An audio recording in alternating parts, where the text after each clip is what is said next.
One wrong decision can cost your entire attempt. UPSC की इस journey में सबसे बड़ा डिसीजन यह लेना होता है कि हम अपना ऑप्शनल कौन सा चूज करें। ऑप्शनल रैंक डिटरमाइनर और रैंक डिसाइडर दोनों होता है, और आप जितने मार्क्स जीएस के लेकर चल रहे हैं उसमें optional cherry on the top है और आपकी बेहतर रैंक के लिए सबसे बड़ा रोल प्ले करता है। बट इस समय अगर आप कंफ्यूज हैं कि आपका ऑप्शनल क्या होना चाहिए, तो यह वीडियो आपके लिए बहुत ही इंपॉर्टेंट है। इस वीडियो को देखने के बाद आप एक इन्फॉर्म्ड डिसीजन ले पाएंगे, जिससे आपको एक क्लैरिटी ऑफ कॉन्सेप्ट मिलेगा कि आपका ऑप्शनल क्या होना चाहिए। इस वीडियो में मैंने टोटल 7 पैरामीटर्स को इंक्लूड किया है और उन पैरामीटर्स के अनुसार आप डिसाइड कीजिए कि आप किन ऑप्शनल्स की ओर जा सकते हैं।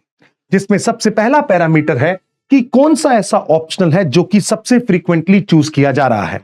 और अगर आप पिछले डेटा को देखें तो इससे पता लगेगा कि anthropology, political science, sociology, geography और हिस्ट्री ये कुछ ऐसे ऑप्शनल्स रहे हैं जिनसे बहुत से कैंडिडेट्स मेंस में अपीयर हुए हैं और इनका सक्सेस रेट भी बहुत ही ज्यादा है, जो कि आपका सेकंड पैरामीटर होगा।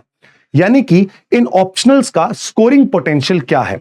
अगर आप लार्जली इन ऑप्शनल्स को देखते हैं तो आपको पता लगेगा कि ये वो ऑप्शनल्स हैं जिनकी सक्सेस रेट मॉडरेट है और हाई है, और इनमें जो मार्क्स आए हैं वो भी काफी ज्यादा हैं। Third most important criteria is, अगर आप रीसेंट टॉपर्स को देखते हैं जिनकी रैंक 1 से लेकर 10 के बीच में रही हैं, उन टॉपर्स के द्वारा कौन सा ऑप्शनल चूज किया गया, जैसे कि political science, anthropology, sociology, geography, और in the recent times history has again come back.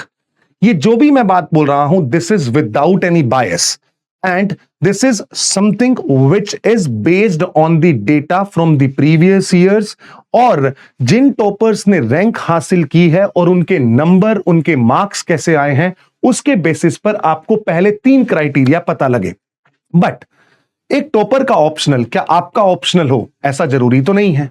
और हर बार कोई भी ऑप्शनल बहुत ज्यादा मार्क्स दे रहा है वो इजी ऑप्शनल होगा, ऐसा भी जरूरी नहीं है। इसके लिए आपको अपनी स्ट्रेंथ, अपनी वीकनेस और अपने एकेडमिक बैकग्राउंड को भी ध्यान में रखना है। तो आगे आने वाले जो ये 4 क्राइटेरियाज हैं, ये इस गोल्डन फॉर्मूला को और मजबूत करेंगे, जिससे आप अपना इन्फॉर्म्ड डिसीजन ले पाएं। जैसे जो सबसे इंपॉर्टेंट है, अगर आप बिगिनर हैं तो आपके लिए कौन से ऑप्शनल्स इजी होंगे या आपको चूज करना आसान रहेगा। अगर आपका कोई टेक्निकल बैकग्राउंड नहीं है तो आप उन ऑप्शनल्स की ओर जा सकते हैं जिनमें थोड़ा एनालिटिकल स्किल्स रिक्वायर्ड है और उसके साथ साथ वो नॉन साइंस बैकग्राउंड के बच्चों को बेहतर सूट करते हैं, जैसे कि sociology optional, political science optional, history आप कंसीडर कर सकते हैं। So this is the criteria for the beginners who belong to the non science background. और अगर आप साइंस बैकग्राउंड से आते हैं तो आप अपने ऑप्शनल को टेक्निकल साइड की ओर अलाइन कर सकते हैं। नेक्स्ट, और क्या ऑप्शंस हो सकते हैं और क्या क्राइटेरिया है जो मुझे अपने दिमाग में रखना चाहिए while choosing an optional. The next here is whether that particular optional has a considerable overlap with GS or not। जैसे जियोग्राफी अगर आप चूज करते हैं तो उसका बहुत अच्छा ओवरलैप आपको जीएस पेपर 1 में ज्योग्राफी के साथ दिखेगा। सोशियोलॉजी या एंथ्रोपोलॉजी आप ऑप्शनल रखते हैं तो उसका ओवरलैप आपको दिखाई देगा सोसाइटी और कल्चर के साथ। फिलॉसफी ऑप्शनल रखते हैं तो उसका ओवरलैप आपको दिखाई देगा जीएस पेपर 4 एथिक्स के साथ। पॉलिटिकल साइंस ऑप्शनल आप रखते हैं तो उसका ओवरलैप आपको दिखाई देगा जीएस पेपर 2 के साथ। तो ये भी एक जीरो सम गेम की सिचुएशन में लाके रख देता है। बिल्कुल सही बात है, क्योंकि इतने सारे ऑप्शनल्स हैं, उनमें से हमें कहीं ना कहीं कुछ ना कुछ ऑप्शनल्स की ओर तो कंक्लूजन की ओर तो जाना ही पड़ेगा। अब आती है सबसे इंपॉर्टेंट बात। सबसे इंपॉर्टेंट बात यह है कि आपको यह एनालाइज करना है कि आपका स्किल सेट क्या है। जैसे मैं एक टेक्निकल बैकग्राउंड से आता हूं तो मुझे पता है कि मेरा एनालिटिकल स्किल और टेक्निकल स्किल में मेरा अलाइनमेंट कहां ज्यादा है। I am more of a technical person than an analytical person। सो अगर मुझे ऑप्शनल चूज करना पड़ेगा तो मैं देखूंगा कि let's say I am an engineer, दो I am an engineer, but फिर भी मैंने अपना ऑप्शनल इंजीनियरिंग क्यों नहीं रखा? क्योंकि जो इंजीनियरिंग मैंने की है, क्या मेरा उसके ऊपर पूरा ग्रास्प था, या वो एक ऑप्शनल है भी या नहीं? I am a chemical engineer, वो ऑप्शनल नहीं था, तो अब मेरे पास क्या ऑप्शनल रह जाता है?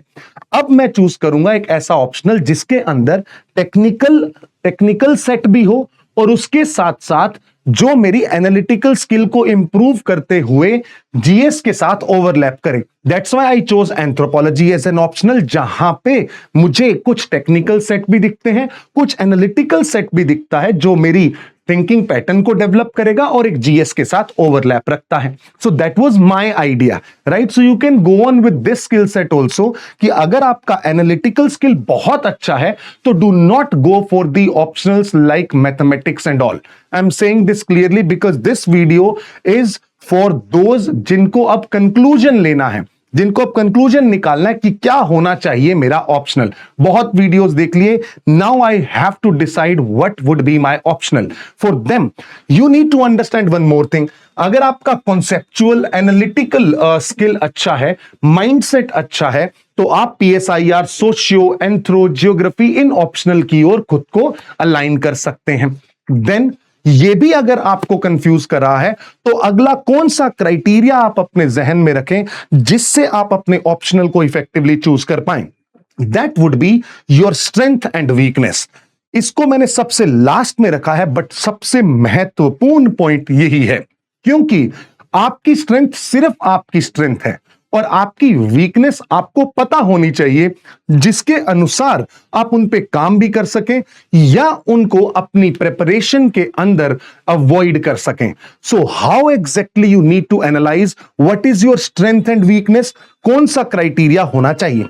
स्ट्रेंथ एंड वीकनेस के लिए आप असेस करें कि आपका एकेडमिक बैकग्राउंड, आपका उस सब्जेक्ट के अंदर इंटरेस्ट कितना है, या आप उस पर्टिकुलर सब्जेक्ट के प्रीवियस ईयर क्वेश्चंस या कुछ कंटेंट देखते हैं, तो क्या आपको क्लैरिटी ऑफ कॉन्सेप्ट हो रहा है या नहीं। ये आप अपनी स्ट्रेंथ से एनालाइज करें। जैसे ही आपको अपनी स्ट्रेंथ पता लग गई कि हाँ मेरी ये स्ट्रेंथ है कि मैं एनालिसिस अच्छा कर पा रहा हूं, मेरी पीवाईक्यू के ऊपर पकड़ अच्छी है, मेरा एकेडमिक बैकग्राउंड और इंटरेस्ट उस सब्जेक्ट में बहुत अच्छा डेवलप हो रहा है, this is my strength. So according to this strength choose your optional. और वीकनेस को भी ध्यान में रखना है, जैसे कि अगर मान लीजिए कई बार ऐसा होता है कि people just go after an optional by deciding कि अच्छा इसका सक्सेस रेट तो बहुत अच्छा है, अच्छा टॉपर्स का ये ऑप्शनल रहा था, मैंने टॉपर टॉक सुना, उससे मुझे ये प्रभाव मिला, मैं उससे प्रभावित हुआ और मैंने अपना ऑप्शनल ये चूज कर लिया। इररिस्पेक्टिव ऑफ द फैक्ट कि आपकी स्ट्रेंथ क्या थी, इररिस्पेक्टिव ऑफ द फैक्ट कि आपका एकेडमिक बैकग्राउंड क्या था, इररिस्पेक्टिव ऑफ द फैक्ट कि आपका इंटरेस्ट उस पर्टिकुलर सब्जेक्ट में है भी या नहीं।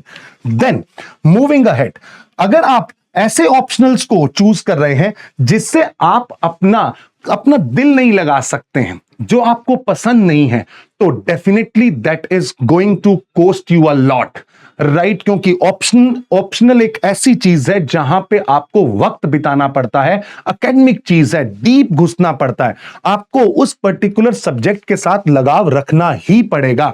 तो इनिशियली अगर आप डिसलाइक फील कर रहे हैं तो eventually don't go for that optional. Then third is be honest with your skills and consistency. As I have mentioned, आपको पता होना चाहिए कि आपकी स्किल्स क्या हैं।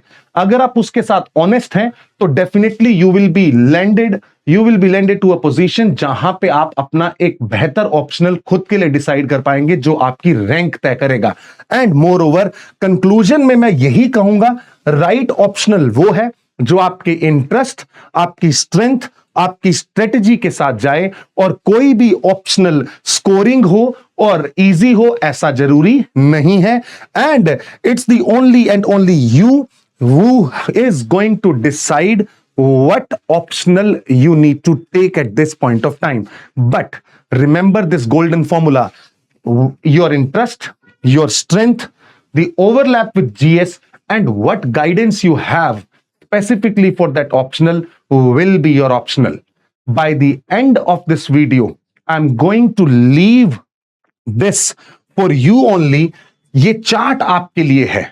यहां पर आप अब इस वीडियो के बाद फोन को रखिएगा, इस चार्ट को निकालिएगा और इसमें टिक मार्क करें कि किन किन ऑप्शनल्स की किन किन स्किल सेट्स को आप फुलफिल करते हैं, जिससे by the end of this day you will be in a position to determine what shall be your optional for your UPSC journey.